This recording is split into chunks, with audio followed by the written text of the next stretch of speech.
Assalamualaikum dan selamat sejahtera. Saya Ben dari kumpulan 4 akan membentangkan tentang topik 9 iaitu cabaran kelestarian, etika dan peradaban.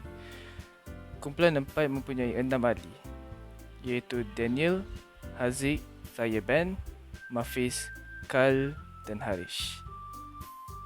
Dalam topik cabaran kelestarian etika dan peradaban mempunyai 4 subtopik iaitu pertama, masyarakat kepelbagaian dan negara bangsa. Kedua, matlamat pembangunan lestari. Ketiga, wawasan kemakmuran. Dan akhir sekali, hubungan antara bangsa. Sekarang saya akan memberi peluang untuk ahli kumpulan saya untuk membentangkan subtopik yang tertentu. Assalamualaikum, nama saya Mafiz bin Murzani.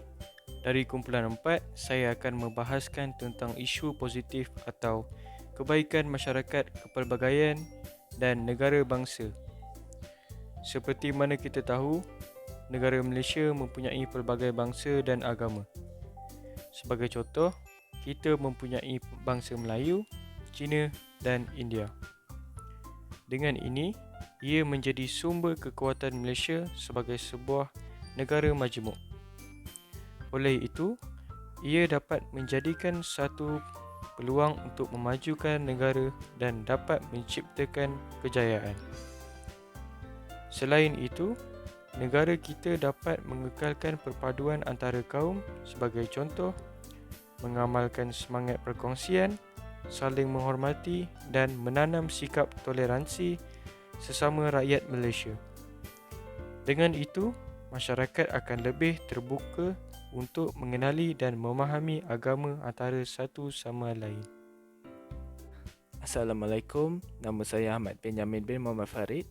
Saya akan membahaskan tentang isu positif atau kebaikan matlamat pembangunan lestari.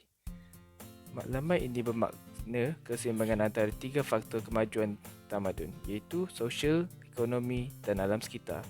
Oleh itu, kita sebagai rakyat haruslah memikirkan masa depan negara agar pembangunan lestari tidak tercemar. Sebagai contoh, kita perlulah menjaga alam sekitar dengan melakukan gotong royong bersama-sama. Secara tidak langsung, kita dapat melestarikan alam sekitar dengan baik. Selain itu, dari segi ekonomi kita, berpelbagaian rakyat tidak kira bangsa dan agama haruslah melaksanakan tanggungjawab sosial dan bekerjasama antara satu sama lain dalam memajukan ekonomi negara. Hal ini secara tidak langsung dapat melestarikan kemajuan ekonomi negara kita. Black economy ataupun ekonomi gelap adalah salah satu aktiviti yang berasal daripada sumber yang menyalahi undang-undang sebuah negara. Kegiatan ini boleh dikategorikan sebagai sah dan tidak sah bergantung pada barang serta perkhidmatan yang ditawarkan. Semua kegiatan ekonomi dalam ekonomi tertentu yang terjadi luar ataupun melanggar undang-undang dan peraturan masyarakat yang berlaku. Kegiatan black economy ini sering menyalahi undang-undang. Kegiatan ini juga tidak dikenakan cukai dan jarang dicatat oleh statistik ekonomi rasmi. Aktiviti ini terdiri daripada transaksi pasaran formal sama sekali menjadikannya sangat sukar untuk dianggarkan. Sebagai contoh, kegiatan black economy adalah seperti berikut: pemerdagangan manusia, pekerja asing tanpa dokumen, berjudi, dadah dan juga pelacuran.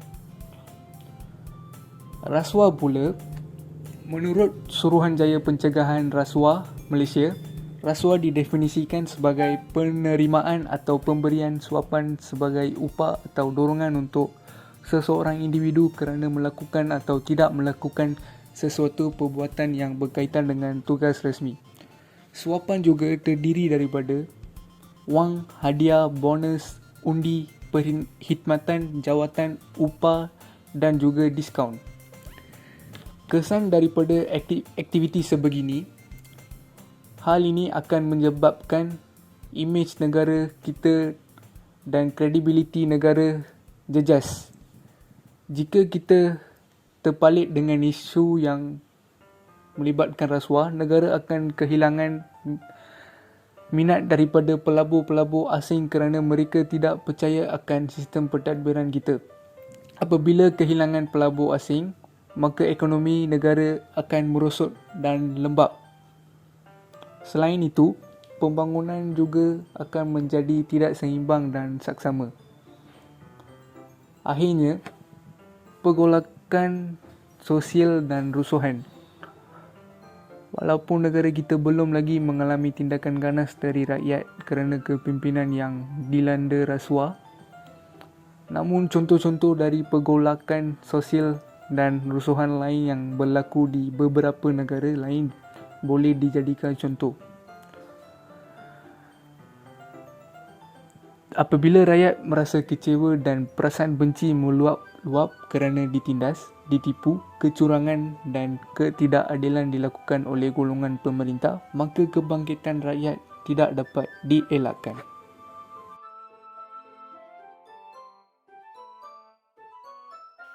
Baiklah, Assalamualaikum. Saya akan membentangkan wawasan kemakmuran bangsa bersama. Maksud wawasan kemakmuran bersama adalah rangka tindakan kerajaan yang dikeluarkan oleh kerajaan Malaysia di bawah Kerajaan Pakatan Harapan dari 2021 ke 2030. Wawasan kemakmuran mempunyai 7 teras, iaitu ekosistem perniagaan dan industri, aktiviti pertumbuhan ekonomi utama, modal insan, pasaran buruh atau pampasan, kesejahteraan sosial pekerja, keterangkuman wilayah dan juga modal sosial. Objektif kemakmuran bersama mempunyai 3 objektif. Pertama adalah pembangunan untuk semua. Pembangunan untuk semua berdasarkan adalah seperti berikut: menstruktur semula ekonomi yang lebih progresif, berpastikan ilmu dan bernilai tinggi dengan menyatakan penyertaan masyarakat yang menyeluruh di semua peringkat. Kedua, menangani jurang kekayaan dan pendapatan. Menangani jurang atau kumpulan pendapatan, etnik, pembangunan, wilayah dan rantaian bekalan untuk membela dan meningkatkan keupayaan semua rakyat tiada yang ketinggalan. Ketiga, negara bersatu, makmur dan bermaruah. Menjadikan Malaysia sebuah negara yang bersatu, makmur dan bermaruah seterusnya muncul sebagai paksi ekonomi Asia. Itu sahaja. Assalamualaikum warahmatullahi wabarakatuh. Saya Muhammad Taib Iskandar Hakim bin Abdul Jalil ingin membentangkan defisit sosial. Defisit sosial bermaksud kekurangan dalam konteks sosial yang memerlukan usaha penyatu paduan berterusan untuk meningkatkan tahap kesepaduan disebabkan jurang perbezaan persepsi dan pendapat dalam kalangan kelompok yang berbeza. Defisit sosial ditinjau dari aspek-aspek di bawah, golongan miskin dan mereka yang berada dalam sektor pertanian menghadapi peluang dan akses yang terhad kepada pendidikan dan kesihatan. Tadbir urus dan pembangunan. Tadbir urus dan pembangunan yang baik akan membawa kesepaduan nasional sehingga berlaku pengukuhan kepada perpaduan negara. Tadbir urus ialah cara atau sistem mentadbir, mengurus, mengawal selia dasar, fungsi atau perjalanan sesebuah negara, perbadanan, syarikat dan lain-lain.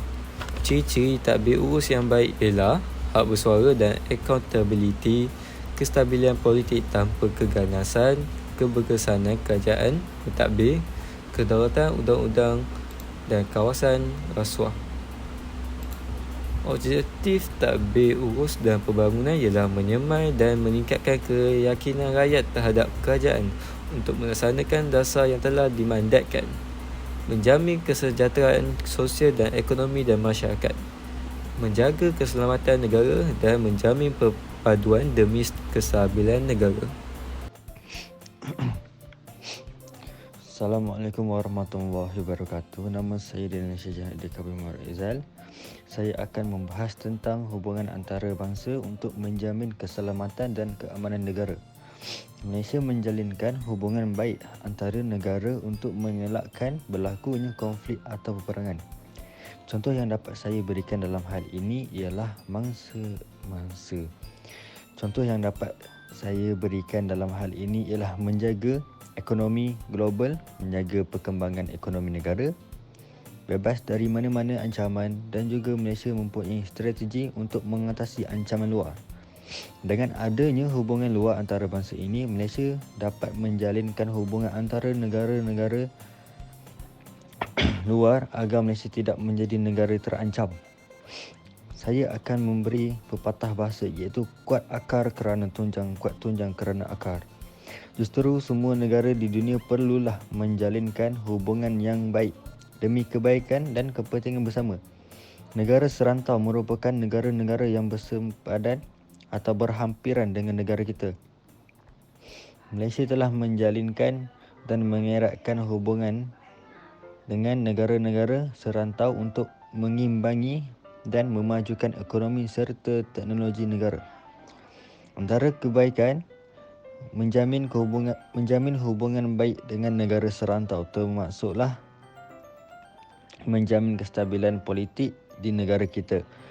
Hal ini demikian, rakyat Malaysia dapat hidup dalam keadaan yang aman dan harmoni jika politik negara dapat distabilkan. Kesimpulannya, kita sebagai rakyat Malaysia perlulah mempunyai sikap yang prihatin dan bertanggungjawab agar kita dapat mengamankan negara kita.